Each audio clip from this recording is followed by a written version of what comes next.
Informação também é poder.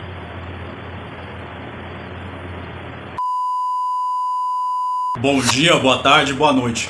Tudo bem com você? O livro da vez é Cantiga de Ninar, de Chuck Palahniuk. Palavras têm poder. O escritor beatnik William Burroughs afirmou que a palavra é um vírus. O livro do qual eu falarei neste vídeo nos mostra o poder destrutivo das palavras, os perigos da informação. Carl é o jornalista encarregado de fazer uma série de matérias sobre a síndrome de morte no berço. E em cada um desses cenários que ele visita, há um exemplar de uma antologia de poemas que ele acaba sempre encontrando aberta na página 27, em que há um poema, uma cantiga de poda, uma cantiga africana. E antes que você diga alguma coisa, eu não acho que aqui o Palahniuk está tentando demonizar a cultura africana. Mas basicamente é um poema usado para pôr as pessoas, por crianças, idosos, soldados que estão em situação de doença, de fome, de seca, para dormirem, para morrerem. Algo que na sociedade ocidental não é normalizado. Ele se dá conta de que esses casos possuem semelhanças com algo que lhe aconteceu. Sua esposa e sua filha morreram em circunstâncias bem estranhas.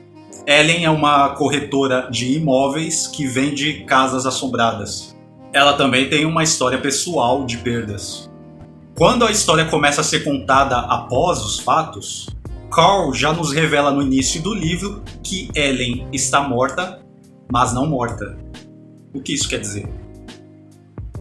Mona, assistente de Ellen, é uma jovem mística. Ela namora Ostra, que é um hippie, um ecoterrorista, que vive de fazer anúncios em jornais, chamando as pessoas para fazer ações indenizatórias coletivas contra empresas, contra lojas e restaurantes, sendo verdadeiros ou não os surtos de fungos e infecções. E ele é um jovem arrogante, presunçoso, um sabe-tudo. Outro personagem que vale a pena mencionar é o enfermeiro Nash, que passa informações pagas ao Carl sobre casos de morte, e é um necrófilo. Uma característica dele que faz haver certas tensões entre Carl e ele. Isso é uma informação que será importante em alguns momentos da história, mas que eu não vou me aprofundar aqui no vídeo, pois faz parte de algumas reviravoltas. E sim, não é incomum Palahniuk colocar em suas histórias coisas que as pessoas sabem que existem, mas que não gostam de falar a respeito. Verdadeiros tabus. Coisas que são empurradas para debaixo do tapete. Ele sempre deixa claro que as suas obras não são feitas para deixar o leitor confortável. Jamais. O livro anda de mãos dadas com o gênero terror. É um dos poucos livros de Palahniuk que possui elementos sobrenaturais, mas ainda é uma obra satírica, especialidade do autor, feita para trazer críticas e reflexões sobre a sociedade moderna. Mas antes de continuar o vídeo, eu gostaria de pedir para você que está chegando agora no canal que você se inscreva e ative o sininho aqui embaixo para receber notificações de novos vídeos e para ver mais conteúdos como este. E já vai deixando a sua curtida. Então, vamos nessa! Carl descobre que se você lê o poema para alguém, essa pessoa morre. Mas depois, conforme esse poema se impregna na sua mente, você não precisa mais nem ler em voz alta. Basta pensar nos versos e direcioná-los a alguém que a pessoa morre. No início dessa fase, Carl se torna uma espécie de serial killer involuntário. Há entre os refrões, que são trechos que se repetem várias vezes ao longo do texto, que é um dos elementos comuns nos livros de Palahniuk, aqueles momentos em que Carl fica contando mentalmente para tentar manter o autocontrole e não fazer novas vítimas. Sua mente já fica engatilhada para isso. E por vezes ele passa por irritações, como pessoas esbarrando nele na rua ou o insultando, ou mesmo o Ostra, o namorado da Mona, fazendo comentários sarcásticos ou provocações para cima dele. A contagem chega a ficar bem alta, não é só até 10. Cole não pode se arriscar em revelar essa história sobre o poema para o mundo. Seria uma matéria que ele nunca poderia fazer. Seria extremamente perigoso. Cantiga de Niná faz críticas ácidas à era da informação, em que somos bombardeados 24 horas por dia por ruídos para preencher o nosso vazio. É claro que muita informação não é útil, podendo muitas vezes ser mortal. Considere que este é um livro do início do século XXI e o tanto de transformações que a sociedade sofreu de lá para cá, mantendo essa obra, Cantiga de Ninar, bem atual. O poema de Poda se manifesta na mente de Cole como aquele fenômeno que a gente chama de verme de ouvido, earworm. Sabe quando você ouve uma música se repetir na sua cabeça, mesmo contra a sua própria vontade? Com isso, contaminando os seus pensamentos e tirando de você o controle da própria mente. É bem isso. O livro também faz alusões a diferentes pragas que assolaram diferentes gerações. E o perigo que essa cantiga representa pode vir na forma de uma nova praga, a destruir a geração atual. Pelo risco da propagação de uma informação que destruiria a sociedade, e assim as informações precisassem ser filtradas por antecipação, para não dizer a palavra censura, que é a nova coqueluche de uma galerinha bacana aí, sabe? Para que os versos do poema de Poda não fossem usados como armas de destruição em massa, sendo infiltrados em músicas, em discursos e muito mais.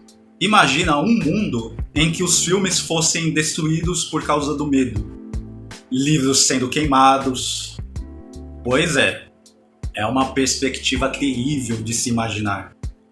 O livro se transforma numa espécie de road book, é uma palavra que eu pensei aqui, remetendo aos road movies, em que os personagens viajam de carro pelos Estados Unidos para ir atrás das cópias restantes do livro de poemas, indo em bibliotecas e residências.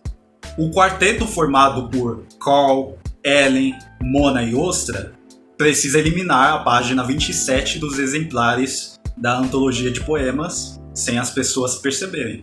Ou, no mínimo, sem saberem por quê. Porque eles não podem simplesmente explicar o objetivo disso, o que não será uma tarefa nada fácil. Enquanto isso, Cole e Ellen se tornam mais próximos, com Ellen partilhando com Cole algumas afinidades.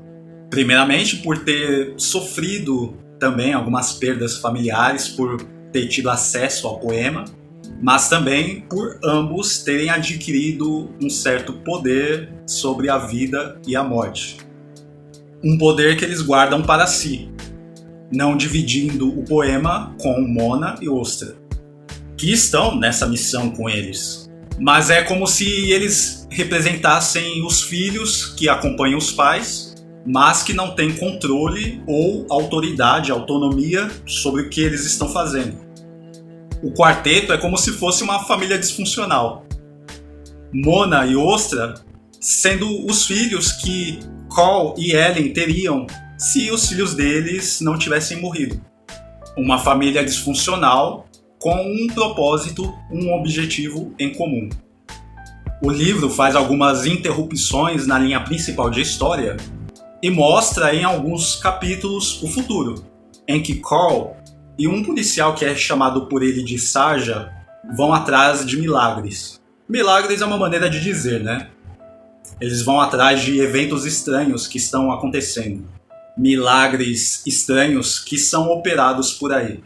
Há pessoas, e o livro não esconde quem eles são, que estão usando alguns poderes e conhecimentos adquiridos para fazerem coisas bizarras e estranhas acontecerem. Mostras vulgares de poder. E esses milagres sinalizam por onde eles passam e aonde Cole e o Sarja devem ir. Isso é um indicativo de que as coisas saem do controle do protagonista. Afinal, os poemas do livro foram extraídos de alguma fonte anterior, que o grupo deduz ser um grimório, um livro de feitiços, encantamentos e maldições. Em alguns momentos do livro, os personagens discutem sobre esses conhecimentos e poderes não serem usados para a destruição, não de maneira literal, pelo menos, mas como um meio de reformar a sociedade, a civilização. O que Cole chama de uma destruição construtiva. Não vou passar deste ponto para não entregar mais. Mas Cantiga de Ninar se torna uma história de corrida pelo poder. Um baita livro. E é isso. Até o próximo vídeo. Tchau, tchau. Falou, falou.